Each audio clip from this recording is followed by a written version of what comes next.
मैं आपको एक ऐसी कहानी सुनाने जा रहा हूँ। इस कहानी को अगर एक बार कोई सुन ले तो उसके जीवन में कभी भी दुख पीड़ा कभी भी नहीं होगी।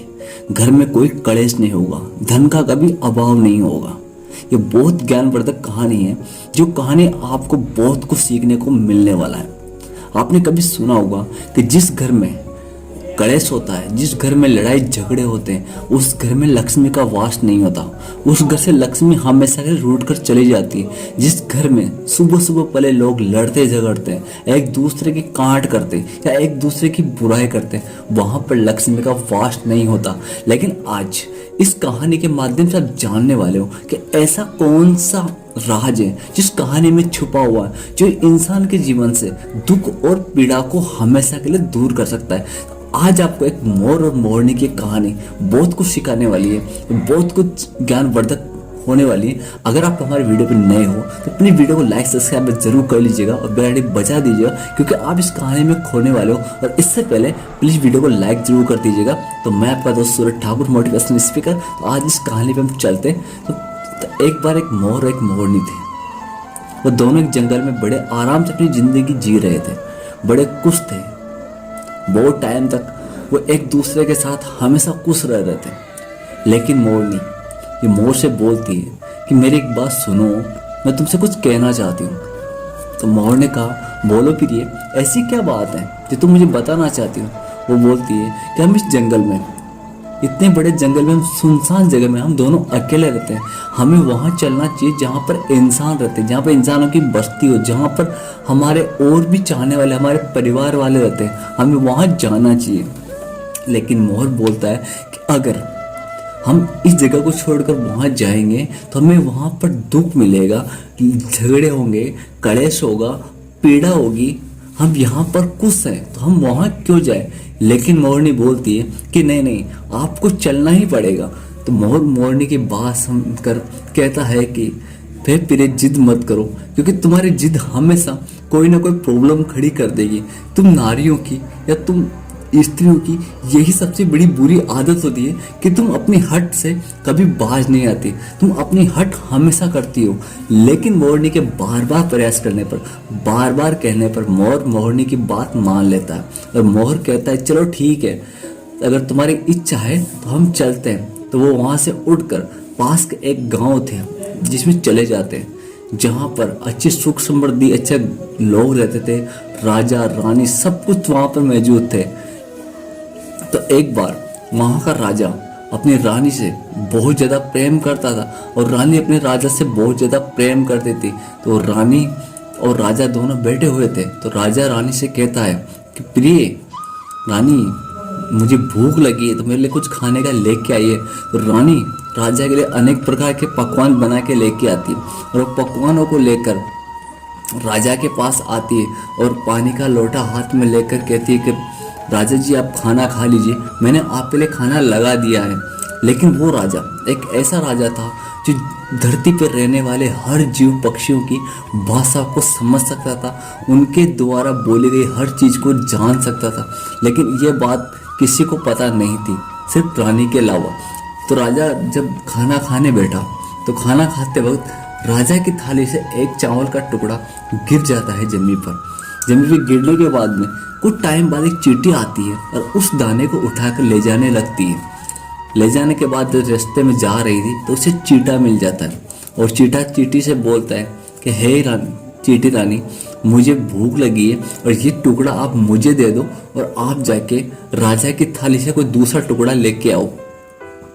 लेकिन चींटी बोलती है कि नहीं नहीं, मैं ऐसा नहीं कर सकती। अगर मैं राजा के पास जाऊंगी तो राजा मुझे मार देगा। राजा के पास मैं नहीं जाऊंगी, मैं ऐसा नहीं कर सकती। चींटा बोलता है नहीं नहीं, वो तुम्हें नहीं मारेगा, तुम वहाँ जाकर वहाँ से दाना लेके आओ। लेकिन चींटी बार बार राजा चींटे से मना करती है कि मैं राजा के पास नहीं जाऊंगी, राजा मुझे मार देगा। लेकिन उन दोनों चींटा और चींटी की बात राजा अच्छी तरह से सुन रहा था, अच्छी तरह से समझ रहा था। बार बार उनकी बात सुनकर उसे मन ही मन में हंसी आ रही थी। लेकिन जब वो देखता है चींटा चींटी से कहता है कि हाँ हाँ, राजा की नज़र हम दोनों पे ही है। इसका मतलब राजा हमारी हर बात सुन रहा है, हर बात समझ रहा है। इसलिए मैं कभी भी वहाँ पर नहीं जाऊँगी, मैं कभी भी उसे जाकर खाने के लिए नहीं बोलूँगी, मैं नहीं ला सकती, वो मुझे मार देगा।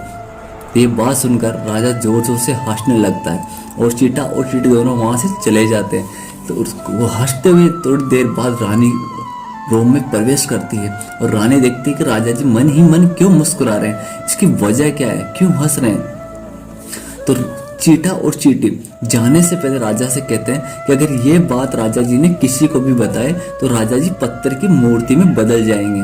तो ये बात सुनकर राजा और भी ज्यादा हंसता है और उसका हंसने का राज जानकर रानी राजा से बार बार पूछती है कि ऐसी कौन सी गलती हो गई मेरे से जिसकी वजह से तुम हंसते जा रहे हो, तुम चुप रहने का नाम नहीं ले रहे, मुझे बताओ उसका कारण क्या है। तो राजा बोलता है कि नहीं नहीं, ऐसी कोई बात नहीं है, मैं तुम्हें इसके बारे में कुछ नहीं बता सकता क्योंकि ऐसी कोई खास बात नहीं, लेकिन मुझे ऐसे कुछ हंसी आ रही थी। लेकिन रानी बार बार राजा से बात करती, बार बार राजा से बोलती कि मुझे इसका कारण बताओ, तुम हंस क्यों रहे हो, तुम बार बार मुझे इसका कारण बताओ, तुम हंस क्यों रहे हो। तो राजा रानी से बोलता है कि देख रानी, ऐसी कोई बात नहीं है, बस कुछ ऐसी मेरे मन में कोई बात चल रही थी, उस बात को लेके मैं हंस रहा था। लेकिन रानी बोलती कि नहीं नहीं, मुझे तुम्हें बताना ही पड़ेगा कि ऐसी कौन सी बात है। लेकिन राजा रानी से कहता है कि देखो जिद मत करो, हमेशा जिद खराब होती है, ऐसी कोई बात नहीं है, तुम इसकी चिंता मत करो, मैं बिल्कुल ठीक हूँ, मैं तुम पर गुस्सा नहीं हूँ या तुमसे कोई गलती नहीं हुई है। लेकिन रानी बार बार जिद करने लगती है कि नहीं, आपको मुझे बताना ही पड़ेगा कि ऐसी कौन सी बात है जो आपको इतना हंसा रही है, इतना मोहित कर रही है, इतने बार बार आप हंसते जा रहे हो। तो राजा बोलता है कि अगर मैं तुम्हें बात बताऊंगा तो तुम्हें बहुत ज़्यादा पीड़ा हो सकती है, तुम्हें चिंता का सामना करना पड़ सकता है, तुम्हें दुख झेलना पड़ सकता है। रानी ये सुनने के बाद रानी के मन में और भी ज़्यादा चिंता होने लगती है कि ऐसी कौन सी बात है जिसकी वजह से मुझे पीड़ा होगी, मुझे दुख होगा। पहले तो तुम बता रहे थे कि ऐसा कोई बात नहीं है, ऐसी कुछ भी बात नहीं है, लेकिन अब तुमने मेरी चिंता और बढ़ा दी, इसे तुम्हें बताना पड़ेगा। तुम मुझसे प्रेम नहीं करते इसलिए तुम मुझे छुपा रहे हो, अगर तुम इसे वाकई सच्चा प्रेम करते हो तो तुम्हें मुझे बताना पड़ेगा कि तुम्हारे मन में ऐसी कौन सी बात है। तो राजा रानी की यह बात सुनकर बहुत चिंता में पड़ जाता है और सोचने लगता है कि अगर मैं इसे बताऊंगा तो मैं पत्थर का बन जाऊंगा, और अगर इसमें नहीं बताऊंगा तो मेरा विश्वास टूट जाएगा, हमारा प्रेम कम हो जाएगा। तो राजा बहुत ज़्यादा दुखी में पहुंच चुका था, बहुत ज़्यादा दुखी हो चुका था कि मैं बताऊं या ना बताऊं। लेकिन रानी की बार बार जिद करने के बाद राजा बोलता है चलो ठीक है, मैं तुम्हें बात बताऊंगा, लेकिन उसके लिए हमें यहाँ से दूर किसी जंगल में चलना पड़ेगा, हम वहीं जाके इस बारे में बात करेंगे। तो रानी आदेश देती है और रथ तैयार करा के रथ में बैठ के दोनों जंगल में चले जाते हैं। जंगल में जाने के बाद रानी राजा से कहती कि हाँ अब मुझे बताओ वो ऐसी कौन सी बात थी जिसके लिए आपको इतनी दूर आना पड़ा और यहाँ आकर भी आप मुझे वो बात बताओ। जब हम यहाँ पहुँच चुके हैं तो वो बात आप मुझे बताने की कोशिश कीजिए, मुझे बताइए। तो राजा बोलता है कि रानी ये मैं तुम्हें बात बताने वाला हूँ, वो बात ये है कि एक चीटा और चीटी अपने मन में बात कर रहे थे। तो जैसे जैसे रानी को बात बताना स्टार्ट करता है, जो चीटी और चीटे दोनों बात कर रहे थे, वो बात को जैसे रानी को बताना स्टार्ट करता है तो धीरे धीरे पत्थर का होता चला जाता है। वो आधा पत्थर का हो चुका था और रानी से कहता है कि रानी अब भी इस बात को यहीं रोक लो, क्योंकि मैं आप आधा पत्थर का बन चुका हूँ। लेकिन रानी बोलती है कि आपने इतनी बात बता दी तो थोड़ी बात और बता दो, मुझे जानना है, आधी बात और अधूरी उसको पूरी कर दो। तो रानी को वो पूरी कहानी सुना देता है, वो पूरी स्टोरी बता देता है, तो वो पूरा पत्थर का बन जाता है। ये देखकर रानी बहुत जोर जोर से रोने लगती है, लोगों से दुआएं मांगनी पड़ती है, लोगों से आशा करती है कि वो उसकी हेल्प करे, लेकिन उसकी कोई हेल्प नहीं करता। वो सभी पक्षियों को, सभी परिंदों को बार बार आवाज़ दे रही थी कि मेरी कोई हेल्प करो, मेरी कोई रक्षा करो, मेरे राजा को वापस कोई पत्थर से इंसान बना दो। लेकिन पत्थर का इंसान बनाना तो शायद मुश्किल था, क्योंकि वो श्राप के कारण पत्थर की मूर्ति में बदल चुका था। तो ये बात सुन वो मोर और मोरनी जो वहाँ पर बैठे हुए थे उस बात को सुन रहे थे, उन्होंने ये कहानी पूरी सुन ली थी, ये वो जान चुके थे। जैसे वो रानी के पास जाकर रानी से कहते हैं कि है रानी साहिबा, आप इस तरह रोइए मत, जो हुआ सो हुआ, अब कुछ नहीं हो सकता। अब हम इसे वापस पत्थर की मूर्ति को इंसान में तो बदल नहीं सकते, लेकिन हम आपसे आशा करते हैं कि आपको ठीक रहना होगा, क्योंकि आपका राजपाट अब आपके अलावा और कोई नहीं संभाल सकता। आपके पास आपकी प्रजा है, आपकी पूरा जीवन है, आपकी पूरी जिंदगी बची है, तो आप वहाँ पर वियोग मत कीजिए। लेकिन रानी कहती है कि मेरे एक छोटी सी गलती की वजह से आज मेरा पति पत्थर का बन गया। और वही कहानी वह रानी मोर और मोरनी को सुना देती है। मोर और मोरनी को जैसे वो कहानी सुनाती है तो वो भी पत्थर की मूर्त में बदल जाती है। यह सुनकर मोर और मोरनी बहुत ज़्यादा चिंता में हो जाते हैं, बहुत ज़्यादा संकट में गिर जाते हैं। वो कहते हैं कि यह संकट अब हमारे ऊपर भी आ चुका है, क्योंकि जिसने भी ये कहानी जिसको भी सुनाई वो इंसान हमेशा पत्थर में बदलते चला गया। वो दोनों पत्थर में बदल चुके हैं। अगर हम ये कहानी किसी को भी सुनाएंगे तो हम भी पत्थर में बदल जाएंगे। लेकिन मैं तो शायद कैसे भी करके इसे छुपा लूँगा, लेकिन तुम नारी हो और नारी के मुंह में कभी भी कोई बात नहीं खटाती। तुम कभी ना कभी किसी न किसी को ये चीज़ बता दोगे। तो वो कहती है कि मैं छुपाऊंगी नहीं, बताऊंगी नहीं, किसी से कुछ बोलूंगी नहीं। हम एक काम करते हैं, वापस हम गांव को छोड़कर वहीं चले जाते हैं जहां से हम वापस आए थे। लेकिन मोर बोलता है कि तुम दुनिया के कौन से भी कोने में चले जाओ, लेकिन औरत के मुख में बात कभी भी नहीं खटाती। तुम कभी ना कभी किसी ना किसी को सुना दोगे। तो यह बात सुनकर मोर मोरनी बड़ी चिंता में पड़ जाते हैं। सोचने लगते हैं हम क्या करें, हम कैसे बचें इस संकट से, हमें कौन बचाएगा, हमें किस किस से छुपना पड़ेगा। इतने में मोर और मोरनी दोनों बैठ के विचार करते हैं और मोर के मन में विचार आता है कि इस पीड़ा का, इस संकट का सबसे बड़ा कारण वो चींटा और चींटी है। अगर हम इस सृष्टि से, इस धरती से चींटियों को ही मिटा दे तो क्या ये हमें कभी श्राप लगेगा। तो ये दोनों बातें सुनकर वो दोनों खुश हो जाते हैं और सोचते हैं कि हाँ हमें यही करना चाहिए। और वो दोनों धरती से चींटियाँ मिटाना शुरू कर देते। वो चींटियों को खाने मार मार के खाना शुरू कर देते। जहाँ भी चींटी मिलती वो मार मार के खाने लगते। जहाँ भी चींटी, उन्होंने पूरी धरती पे चींटियों को खाना स्टार्ट कर दिया। उनका आतंक इतना फैल चुका था कि चींटियाँ जमीन में बिल बना के रहने लगी। वो बाहर निकलती और मोर मोरनी उन्हें खा जाते, दबोच लेते। उनका इतना दुख देखकर कई सालों तक चींटियाँ बलों से बाहर नहीं आई। लेकिन उनका खाना बीतने के बाद में चींटियाँ तड़पने लगी, क्योंकि खाना खाने के लिए उन्हें बाहर आना जरूरी था। और बाहर मोर और मोरनी बैठे हुए थे, जो आते उनको दबोच लेते थे और मारकर खा जाते थे। तो भूख की मारी, पीड़ा की मारी वो चींटा और चींटी श्री हरे कृष्ण को याद करने लगे, कृष्ण भगवान की भक्ति करने लगे। इतने मन तन से भक्ति की उन्होंने, क्योंकि वो ये भूल गए थे कि वो कहाँ पर है, कैसे है, क्या नहीं है। बिना पानी और अन्न के वो भूख के मारे तड़पते रहे, लेकिन वो हरे का नाम जपते रहे। हरे कृष्णा उनके मुंह से चलता रहा। उनकी इतनी बड़ी कष्ट भक्ति को देखकर श्री कृष्ण भगवान उनको दर्शन दे देते हैं और उनके पास आकर कहते हैं कि बोलो तुम्हें क्या चाहिए, मांगो, तुम क्या वर चाहते हो। तुमने मुझे इतना दिल से याद किया, मेरी भक्ति इतने सच्चे मन से की कि मैं आपकी भक्ति से प्रसन्न हो गया और मैं आपके सामने आ गया हूँ। तो बोलो मैं तुम्हारी क्या सहायता कर सकता हूँ।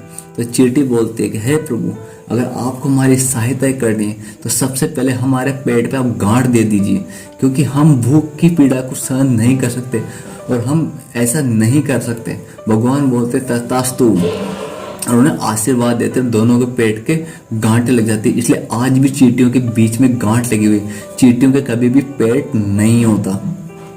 दूसरी बात, जैसे जैसे वो आगे बढ़ती है, लेकिन वो वचन पाने के बाद जैसे भगवान जानने लगते हैं, तो चींटी बोलते हैं कि हे प्रभु, आपने मुझे एक वरदान तो दे दिया, लेकिन एक संकट हमारे सर पे जो मंडरा रहा है उससे भी हमें बचाइए। अगर हम जैसे ही बिल के बाहर निकलेंगे तो मोर और मोरनी हमें मार के खा जाएंगे। तो भगवान बोलते हैं कि तुम मेरे साथ चलो। और वो मोर के सामने भगवान प्रकट होकर कहते हैं कि हे मोर और मोरनी, तुम ये काम बंद कर दो। तुमने बहुत पाप कर लिया, तुमने बहुत कष्ट सह लिया, कुछ भी तुम्हारे मन में था, लेकिन अब तुम इस काम को बंद कर दो।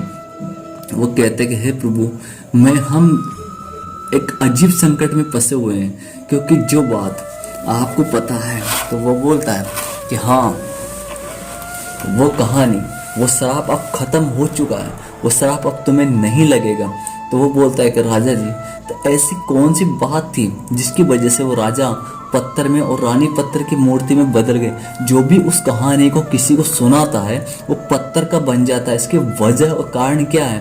तो श्री कृष्ण भगवान कहते हैं कि वो राजा एक ऐसा राजा था जो हर पक्षी, हर परिंदे, हर जानवर की भाषा को जानता था और उसका वो गलत फायदा उठाता था। वो किसी भी पक्षी का या किसी भी जानवर का रूप धारण कर सकता था। जिस नर या नारी या जिस पक्षी की बात वो सुनता था उसी का रूप लेके उनके साथ संभोग करके उन्हें गर्भवती करता था। और जब वो बच्चा देने की टाइम आता था तो वो इंसान का रूप ले लेता था और बैठ कर उनको जोर जोर पे हंसता था उनके ऊपर। इस वजह से उसे, इस शराब की वजह से वो पत्थर की मूर्ति में बदल गया है। तो फिर बोलता है राजा जी चलो ये तो ठीक है कृष्णा प्रभु, लेकिन रानी का क्या कसूर था? तो भगवान कहते हैं कि उस रानी का कसूर ये था कि वो सब कुछ जानती थी उसके पति के बारे में, लेकिन फिर भी उसने उसका कभी विरोध नहीं किया, हमेशा उसका साथ दिया और उसकी वजह से वो भी पत्थर की मूर्ति में बदल गई है। ये बात सुनकर राजा जी प्रभु श्री कृष्ण कहते हैं कि जाओ तुम खुश रहो, अब तुम पर ये संकट नहीं आएगा। और ये कहेगा कृष्ण भगवान वहाँ से गायब हो जाते हैं। ये बात सुनकर मोर मोरनी इतना नाचते हैं, इतना नाचते, इतना खुश होते हैं कि जैसे उनको जिंदगी में कुछ ऐसा चमत्कार मिल गया हो जो सबसे ज्यादा हो। लेकिन जैसे जैसे वो नाचता है, जोर जोर से नाचता है, वह नाच देखकर वो अपने पैरों की तरफ देखता है तो उसकी आंखों से आंसू टपकने लगते हैं कि उसके पैरों में दरारें पड़ चुकी थी, उसके पैरों में पत्थर की तरह चपके हो चुके थे। ये बात देखकर मोर मोरनी से कहता है कि देख, मुझे, मेरा शरीर इतना खूबसूरत है, मैं इतना अच्छा हूँ, इतना ठीक हूँ, लेकिन मेरे पैरों की दरारें अभी भी ख़त्म नहीं हुई। मेरे पैरों में दरारें क्यों पड़ी है? तो मैं आपको बता दूं कि अगर चींटी को खाने से, अगर वो जब चींटी को खाता था उस वजह से उसके पैरों में दरारें पड़ी थी। अगर कोई इंसान गलती से चींटी को खा जाता है पेट में तो उसके शरीर पे छोटी छोटी पूंछें होने लग जाती है। और अगर वो बहुत ज़्यादा संख्या में चींटियाँ खा जाए तो उसका शरीर भी फट सकता है। जिस प्रकार एक सर्प हमेशा चींटियाँ खाता है तो हमेशा उसका शरीर फटकर उसकी कांचली उसके शरीर से उतर जाती है, उसकी नई चमड़ी आना स्टार्ट होती है, जिसे हम कांचली बोलते हैं। हमेशा चींटी के खाने से ऐसा ही होता है। तो ये बातें सुनकर लेकिन मोर अपने पैरों के दर्द को, अपने पैरों की दरारों को देखकर कभी चुप नहीं रह पा रहा था और नाच नाच के हमेशा रोता जा रहा था। लेकिन मोरनी उस मोर से बहुत ज़्यादा प्रेम करती थी। उस प्रेम की वजह से उस मोर के आंसू को पूछ तो नहीं सकती थी क्योंकि उसके हाथ नहीं होते, लेकिन अपनी चोंच से बार बार वो आंसू अपने मुंह में भर रही थी, अपने मुंह में भर रही थी। बार बार ये देख श्री कृष्ण वापस प्रकट होते हैं और कहते हैं कि हे मोरनी, मैं तुम्हारे इस प्रेम को देखकर मैं वापस बहुत प्रसन्न हुआ और मैं तुम्हें वापस एक वचन देना चाहता हूँ। ये चाहे तुम्हें श्राप लगे या वचन लगे, जब भी किसी भी मोर को नाचती हुई मोरनी जब भी उसके आंसू को अपने पेट में लेगी तो वो गर्भवती बन जाएगी। और जब से ही मोर और मोरनी कभी भी संभोग नहीं करते और आज भी ये कहानी सत्य है। तो ये कहानी आपको कैसी लगी? अगर स्टोरी आपको पसंद आई तो प्लीज़ चैनल को लाइक सब्सक्राइब जरूर कीजिएगा और बने रहिए हमारे साथ। मिलते हैं कभी नए वीडियो के साथ, तब तक के लिए जय श्री कृष्ण, जय श्री राधे।